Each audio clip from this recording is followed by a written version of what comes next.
if we do go ahead and get this printed on our Cricut, it's not going to cut each individual one. It is just going to print it, and it's just going to cut this in that big rectangle that we have it in. And so once again, for our height and our width, we can definitely change that so it fits and we can get that printed. Now when we make this, you will see as I adjust this that that little eye will say that we cannot print it. It has a little triangle, and it's basically telling us that it's too big, we cannot print that, and we cannot cut that because it's too big, because it'll only print on a regular printing paper in this scenario anyways. And so the one thing we could do is we could definitely go back and adjust this slowly, and we'll see here that I kind of go back and forth. Ultimately, this is not the way I like to do it, but we could definitely just go to make it. When we have this here, the image is loading, but you see the the black outline. And there's our image. And so you could see that it is not the size of the actual paper.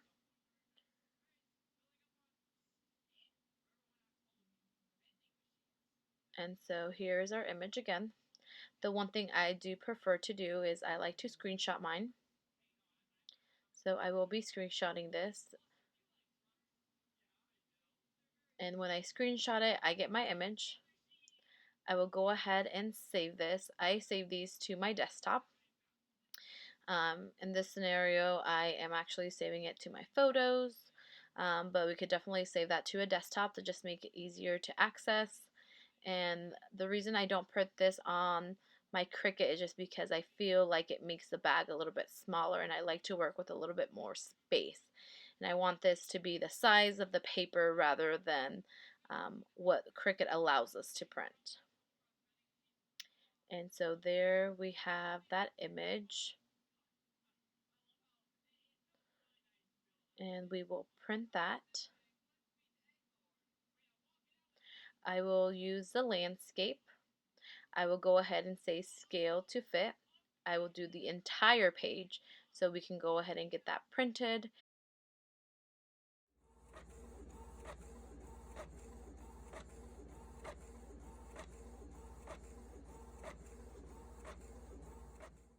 Alright guys, we have this printed out and ready to go. Now, super important why I said we need to make sure that these are very close. You can see that little fine line here. Not a big deal. For me, I just go in quickly, adjust that, and we are good to go. It's always good to get one printed out. I would not suggest printing out 50 of these once you think it's good to go. I print out one, see how it looks. This one actually came out really good. Really proud of how all of this came out. Not super blurry. So what we are going to do next is we're actually going to cut this. So you can definitely use scissors. I don't use them. The best thing I do is actually use my cutter. It's the easiest thing for me. Definitely do not have to buy one. I don't suggest it. If you don't do crafts, not worth it. Use the plain scissors. I'm bet that most of you, if you guys are making these chip bags, unless you're making it for business, I'm sure some of you guys have children that probably have some, and I bet they will let you borrow them or at least take them for your craft, right? Now, as I have this here, just cutting the edges. This is way easy to use. I had to buy one because, oops, didn't get that quite well. I told myself I would not be able to cut everything by hand. I don't know if a lot of you actually craft, but if you have one of these, you know what I'm talking about. So, got that off.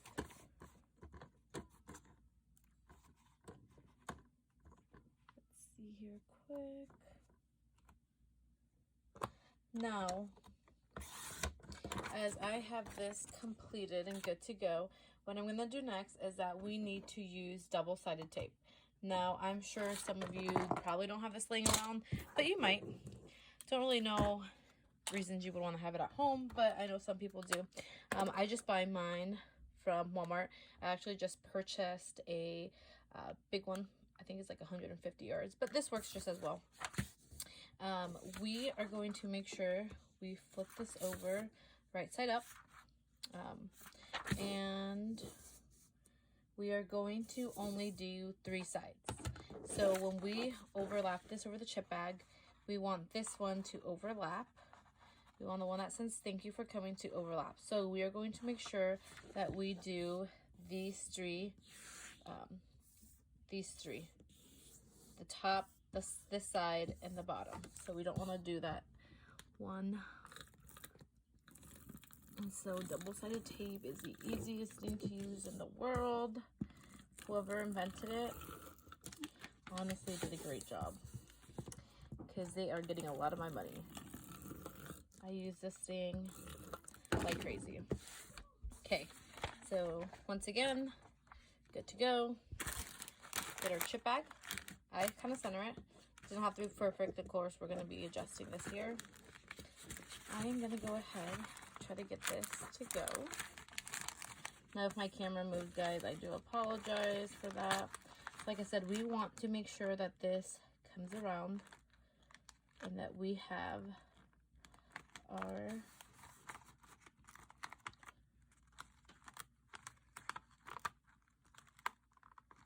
image wrapping. We want to make sure that we do not cover a lot of this nutrition facts on there, but it should just be enough. Okay, so there we have it. Now, because this is double-sided tape, we're just going to go ahead and seal this up. Go to the other side. We can push down that bag if it's starting to come up. Seal this side. Now, we do have that there, ready to go. The one thing that I did not mention is that if you have a paper crimper, you can definitely do the top and the bottom, so it does look like chips, a chip bag. So we see some excess here. Super easy, guys. All we're gonna do is trim this down slightly so we don't see that anymore. Same thing on this side.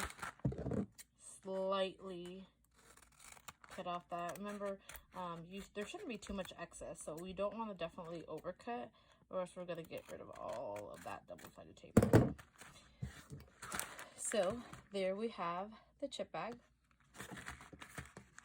in the back. And with that paper crimper, once we get that in there, we would get those lines just like the chips, and this will look like the real deal. I don't have my paper crimper right now. I'm actually ordering it, so hopefully I can get a picture of that on here, or it'll be on my Instagram page when I finally get that. Here we have our final designs. The one on the left is one that I actually did create for my son. I didn't show obviously a tutorial on how to make that one, but very simple, just like this one for trolls, very customizable. I actually will have a video that will show you how to do this on a Word document. Thanks for watching this video. Again, CWJG Crafts. Like I said, I will have another video up showing you how to do this on a Word document if you do not have design space. Also, just make sure to follow my different online platforms. Thank you.